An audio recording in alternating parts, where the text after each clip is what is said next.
Hello students, myself S T S Rathore, lecturer civil GPC Bikaner. तो students, आज हम highway जो मटेरियल है उसका जो अपना यूनिट 5 है उसका टॉपिक 5.2 जो स्टोन एग्रीगेट आपके सिलेबस में दिया हुआ है उसको हम पढ़ने वाले हैं। ठीक है। इससे भी पहले मैंने एक वीडियो बनाया है जिसमें अपने जो सबग्रेड सॉइल है उसके बारे में जो आपके सिलेबस के अकॉर्डिंग टॉपिक्स है उसको मैंने कवर किया है। इस वीडियो में हम टॉपिक कवर कर लेंगे हमारा एग्रीगेट टॉपिक। ठीक है। तो देखिए, बात करते हैं हम एग्रीगेट की। ठीक है। तो देखिए, एग्रीगेट जो होता है वो हमारे जो सड़क बनाते हैं ना, तो उसका बहुत ही यूँ कह सकते हैं हम मोस्ट इम्पोर्टेंट पार्ट है।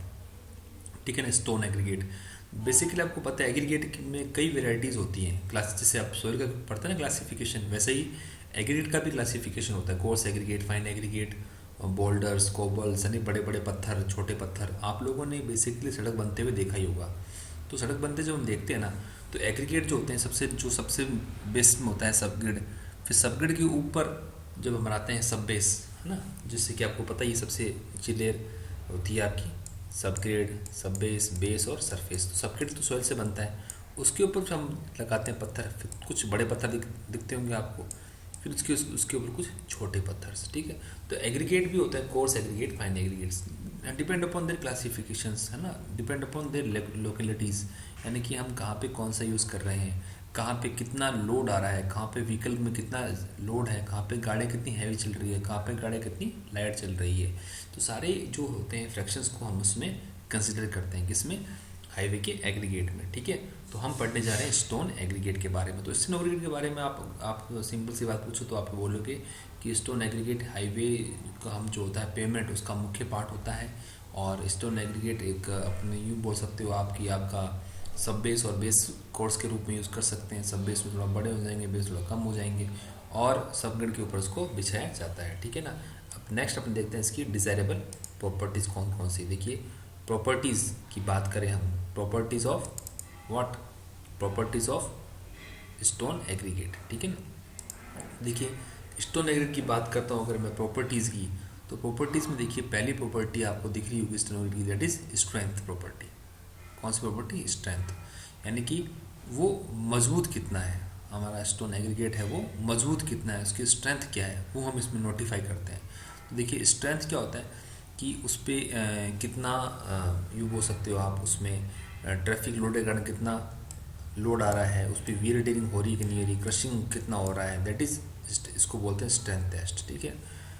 वो मजबूत कितना है। ठीक है ना। यानी कि जो ट्रैफिक, यानी कि सिंपल सी बात है, रोड के ऊपर क्या है, ट्रैफिक है, उसके क्या व्हील लोड्स हैं, तो व्हील लोड्स को कितना वो सहन कर पा रहा है, कितना मजबूत है, that is known as strength. ठीक है। तो स्ट्रेंथ को जो हम निकालते हैं, फाइंड आउट करते हैं, तो स्ट्रेंथ उसकी होती है मजबूती। ठीक है ना। मजबूती नहीं, वो मजबूत कितना है, क्रश हो रहा है कि नहीं हो रहा, टूट रहा है कि नहीं टूट रहा, दैट इज स्ट्रेंथ क्राइटेरिया। ठीक है। Next criteria is hardness. Hardness होता है रेजिस्टेंस टू अब्रेशन या रेजिस्टेंस टू स्ट्रेच बोल सकते हैं हम उसको। ठीक है ना, स्ट्रेच या अब्रेशन, है ना। नेक्स्ट प्रॉपर्टी हमारी है हार्डनेस। हार्डनेस होता है रेजिस्टेंस टू अब्रेशन, यानी कि रगड़। लेट सपोज आप जिसने आप चौक देखते हो ना, आप अगर आप मानो चौक को आप उंगली से खुरचोगे तो चौक धीरे धीरे टूटेगी ना। क्या आप अपने लेट सपोज अपना फ़ोन है, क्या अपने फ़ोन को अपनी उंगलियों से, नाखूनों से आप खुरच खुरच कर घिस सकते हो? नहीं घिस सकते, क्योंकि दैट इज़ विक हार्ड है, दैट इज़ हार्ड मटेरियल।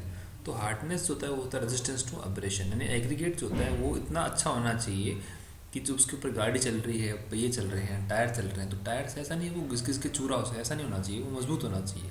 ठीक है, that is not hardness. Next अपने टफनेस। टफनेस जो होती है ना वो दिखाता है रेजिस्टेंस टू इम्पैक्ट, यानी कि जो अचानक से लोड आया ना उसको ले पाने में सक्षम है या नहीं, that is known as toughness. Toughness और हार्डनेस अलग अलग है। हार्डनेस रेजिस्टेंस टू अब्रेशन, रगड़, और रेजिस्टेंस टू इम्पैक्ट, ध्यान रखना। इम्पैक्ट होता है तो टफनेस होता है, और एब्रेशन होता है दैट इज हार्डनेस होती है। ठीक है ना। इसको आप थोड़ा ध्यान रखना हमेशा कि इसमें किस प्रकार से चीज़ों को लिया जाता है। ठीक है। नेक्स्ट प्रॉपर्टी है अपनी शेप ऑफ एग्रीगेट। ठीक है ना। तो शेप कैसी होनी चाहिए, ठीक है ना। तो एग्रीगेट की जो शेप है तो वेरिएबल शेप होती है ना, मतलब एग्रीगेट जो आपको मिलेंगे ना, क्या बोलते हैं हम, जो एग्रीगेट हम यूज़ करते हैं, जो हमें एग्रीगेट मिलते हैं मार्केट में, वो अलग अलग होते हैं, राउंड होते हैं, क्यूबिकल होते हैं, एंगुलर होते हैं, फ्लैकी होते हैं, एलोंगेटेड होते हैं। एलोंगेटेड मतलब तो नुकीले टाइप के हैं, फ्लैकी मतलब पतले पतले परतदार के रूप में, एंगुलर तो आप समझ गए, और राउंड और क्यूबिकल, ठीक है ना। तो अलग अलग जो होते हैं एग्रीगेट, वो उनकी अलग अलग स्ट्रेंथ और वेरिएबिलिटीज़ होती हैं। जैसे कि वो बोलता है कि भाई अब ज़्यादा फ्लैकी और एलोंगेटेड एग्रीगेट भी काम के नहीं है, वो ख़राब होते हैं। और वैसे क्यूबिकल जो होते हैं एग्रीगेट, वो थोड़े अच्छे होते हैं। क्यूबिकल राउंडेड ये हम ज़्यादा यूज़ कर सकते हैं। बाकी कुछ एग्रीगेट जो फ्लैकी हैं, ज़्यादा एलोंगेटेड, वो काम के नहीं, तो उन्हें हम यूज़ नहीं करेंगे, ठीक है।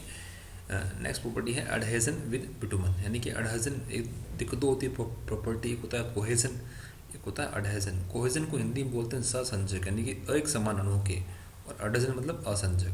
फॉर एग्जांपल आपने वो देखा फेविकोल, फेविकोल कोहेजिव है, एडहेजिव है। फेविकोल जो है एडहेजिव है, क्यों? क्योंकि फेविकोल जिससे आप कागज़ को दीवार पे चिपका सकते हो ना, तो कागज़ अलग मटेरियल है और दीवार अलग मटेरियल है, लेकिन उन दोनों को चिपकाने का काम क्या कर रहा है फेविकोल। तो फेविकोल दो अलग अलग मटेरियल को भी जोड़ने का काम करता है। कोहेजिव जो होता है वो सेम अणुओं को जोड़ने का काम करता है। तो उसकी क्या है, एडहेजन विद बिटुमन, यानी कि बिटुमन के साथ उसका जो जोड़ है वो अच्छा होना चाहिए। बिटुमन मतलब डामर बोलते हैं, ठीक है ना। उसका जोड़ जो है वो अच्छा मजबूत होना चाहिए, ठीक है ना। ये प्रॉपर्टीज़ है। और अगला है हमारा ड्यूरेबिलिटी। ड्यूरेबिलिटी को हिंदी में बोलते हैं हम टिकाऊपन। ड्यूरेबिलिटी का मुख्य जो होता है ना संबंध, वो होता है वेदर से, यानी मौसम से। यानी कि मौसम जो आ रहा है उसके प्रभाव के कारण क्या वो टिकाऊ है या टिकाऊ नहीं है, उसको हम बोलते हैं ड्यूरेबिलिटी। यानी कितना वो टिकाऊ है, कितना वो ड्यूरेबल है, ठीक है ना, वो ड्यूरेबिलिटी के अंदर आता है, ठीक है।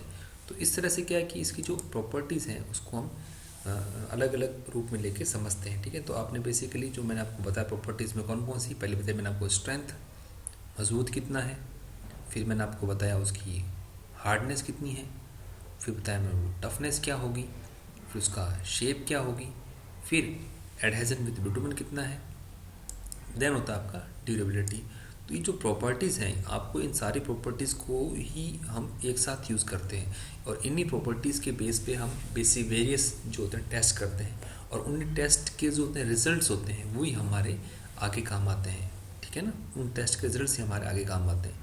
तो based on all this things, यानी इन सभी चीज़ों पे हम आगे जाके टेस्ट भी इसके परफॉर्म कर, जैसे कि देखो टेस्ट, हालांकि इस वो अलग टॉपिक में वो आप कवर कर चुके हो, लेकिन बताता हूँ कि देखिए क्रशिंग टेस्ट, अब क्रशिंग ये आपका होगा स्ट्रेंथ प्रॉपर्टी को निकालने के लिए कौन सा टेस्ट, क्रशिंग टेस्ट।